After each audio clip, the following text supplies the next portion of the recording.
Hi, I'm historian and writer Hugh Ryan, and this is the second video in an asynchronous professional learning series about building LGBTQ affirming schools and classrooms.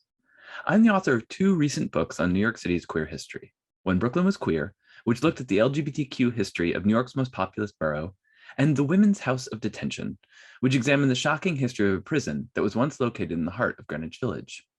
And I was also privileged to be part of the team that developed the New York City Department of Education's new guide to LGBTQ inclusion in the classroom. Yes, but how?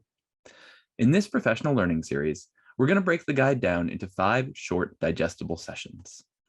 In this second video, we'll be discussing 3 categories of interventions to consider when you're thinking about queer inclusion in your school, or what we call the 3 C's: what you do with your curriculum, what you do with your classroom, and what you do in conversations with your students, administrators, and community members.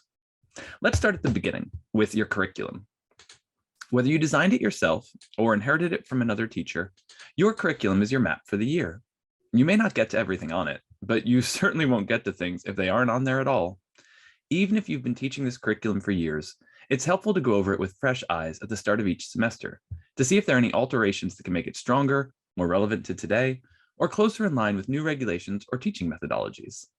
As you look at your curriculum, here are some questions to ask yourself regarding queer inclusion. Does your curriculum include LGBTQ creators, authors, filmmakers, etc.? Whatever discipline you're working in, there are certainly queer voices whose work can be used in your classroom. Regardless of whether they discuss their sexuality or gender identity in the work in question, your students will see the subject from a queer perspective, and you can share what you know about their identity from other sources. Another question to ask: does your curriculum include queer luminaries in your field? Every field of knowledge has been created by real people, and their stories can show your students what's possible in life. You're not just teaching them your subject, you're showing them a multiverse of potential futures to imagine themselves into. It's your job to make sure those futures include LGBTQ people.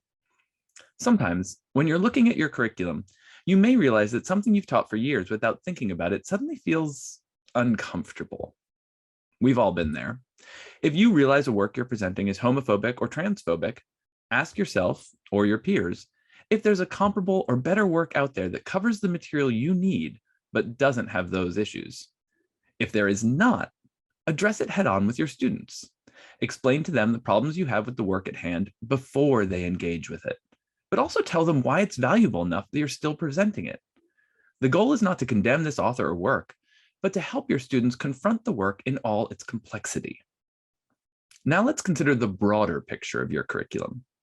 How do the themes you're studying affect queer people differently from straight people, cis people from trans people, white queer people from Black queer people? If you're talking about family, love, medicine, psychology, immigration, the human body, careers, different states, different countries, really almost anything, there are different ramifications for different groups of people, and you should be prepared to explore those with your students. Now let's look at your assignments and hypotheticals. Are your examples as diverse as the city we live in? Do you include non-gendered names and queer family structures? Are you giving gender or sexual desire to objects or concepts that don't need to be gendered? When and how do you ask students to imagine how events or ideas in your syllabus might affect different groups of people differently? One helpful idea for diversifying your syllabus: use the DOE calendar. Awareness months and holidays provide great opportunities to discuss queer lives in your field. Anytime you present a group of individuals to your students, ask yourself if you could have more diversity of people and opinions in that example. For instance, during Black History Month, make sure you include queer members of the Black community. During Pride Month, make sure you include Asian American members of the LGBTQ community, etc., etc., etc. One last thing to be careful of when you're creating your curriculum: don't pigeonhole the people you talk about and only bring up queer people during Pride Month or Black people during African American History Month. These aren't the only times you should discuss these groups. They're just easy times to make sure you do that work. Now, once you're done considering your curriculum for the year, it's time to turn your mind to the space that you teach that curriculum in, your classroom. Think of your classroom as a canvas where you can let your students know your school's values and the information they'll need. Here are a few questions to consider when you're looking around the classroom. What kind of information do you have posted? For instance, do you list the location of the nearest gender-neutral bathroom so students don't have to ask for one? Or do you let students know that they can tell you their proper name or pronoun at any point during the semester? If you feel comfortable, consider prominently displaying your own pronouns to model this behavior for your students. Another thing to consider are the relevant Department of Education policies regarding gender and sexuality. We'll go over these more closely in a later video. But in brief, there are 4 relevant policies you should consider posting around your room or including in your syllabus. These are the DOE Guidelines on Gender Inclusion, the DOE Guidelines to support transgender and gender expansive students, Chancellor's Regulation A830, which covers discrimination by DOE employees, and Chancellor's Regulation A832, which covers discrimination by other students. If you're not already familiar with these regulations, study up. They are there to help and protect you and your students, and we'll go over them later in this series. But now let's talk about the fun stuff, decorations. As much as you feel comfortable, fill your classroom with images and posters relevant to your subject, ones that show your field in all its diversity. Images of queer people and lives are particularly important for students who aren't out yet and don't feel like they can ask for this information. If you don't know where to get posters like this, check out the ones we've already designed for the Hidden Voices curriculum, all of which are available for you to download for free on WeTeach. Now, one last question to consider. What happens in your classroom when you're not there? If you share a classroom space, the setting up of the room can be a great occasion to talk to a fellow teacher about goals and strategies for LGBTQ+ inclusion. If the Gender and Sexuality Alliance at your school needs a space to meet, welcome them to use your classroom. And if the GSA doesn't exist yet, well, maybe you're the one to start it. Once your classroom and curriculum are set, it's time to engage with your students and community members, which brings us to the final C we're considering today, conversations. This is what a lot of educators are most worried about. How do we speak about these things without saying something wrong, insulting someone, or embarrassing ourselves?